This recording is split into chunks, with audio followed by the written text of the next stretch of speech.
ഇക്ക ചോറുണ്ട് ഞാൻ അവിടെ വിളമ്പിച്ചിട്ട്. ആ പിന്നെ ഞാൻ നിങ്ങളോട് ഒരു കാര്യം പറയണമെന്ന് 2 ദിവസമായിട്ട് വിചാരിക്കുന്നു. ഫോണും ഞാൻ 2 ദിവസം മുന്നേ എടുത്തപ്പോഴേ അതിലൊരു പെണ്ണിന്റെ തോളില് കയ്യും പിടിച്ചങ്ങാണ്ട് ഇക്ക നിക്കുന്ന ഒരു ഫോട്ടോ കണ്ടീന്ന്. ആരെന്നൊന്നും ഞാൻ ചോദിക്കണില്ല, ഇക്ക മനസ്സിലായിക്കണ്. ആ പെണ്ണ് വിളിച്ച കോളും ഞാൻ കണ്ടീന്ന്. പിന്നെ അത് മാത്രല്ലേ, ഈ കുട്ടികളൊക്കെ കാണുന്നതല്ലേ, നിങ്ങക്ക് ഫോണിന്നൊന്ന് മാറ്റിക്കൂടെ ഫോട്ടോസൊക്കെ? ഇന്നെ പറ്റായിട്ടാന്നുള്ളത് ഇക്ക് മനസ്സിലാവിക്ക. പക്ഷെ നമ്മളെ മക്കൾക്ക് അറിയില്ലല്ലോ. ഓല കണ്ണിൽ ഉമ്മ ഞാനല്ലേ.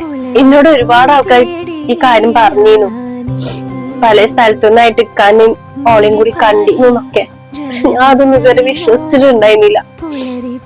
എന്റെ ഇക്ക ഒരിക്കലും ഇങ്ങനെ ചതിക്കൂലെന്നുള്ളത് എനിക്കറിയായിരുന്നു. അങ്ങനെയാണ് ഞാൻ വിശ്വസിച്ചിരുന്നത്. പക്ഷെ നമ്മൾ വിശ്വസിക്കുന്ന കാര്യങ്ങളൊന്നും അല്ല നടക്കുക. ഇക്ക ആ ഫോട്ടോത്തിന് മനസ്സിലായത് എന്താണെന്നറിയോ? ഞാൻ വലിയ മോഡലൊന്നും അല്ലല്ലോ. ഓളാണെന്നുണ്ടെങ്കില് നല്ല മോഡലായിട്ട് നടക്കുന്ന ഒരു പെണ്ണും.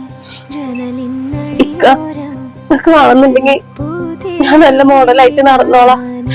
അല്ല, നിങ്ങൾ എന്ത് പറയണം ഒക്കെ ഞാൻ ചെയ്തോളാം. നിങ്ങളല്ലാതെ വേറെ ആരും ഇല്ല. നമ്മളെ മക്കൾ ഓർത്തിട്ടെങ്കിലും ഞാൻ ഇക്കാൻ ഒരുപാട് ഞാൻ വിശ്വസിച്ചിരുന്നു. പക്ഷെ എന്നെ ചതിക്കുന്നുള്ളത് ഇപ്പോഴൊക്കെ മനസ്സിലായത്.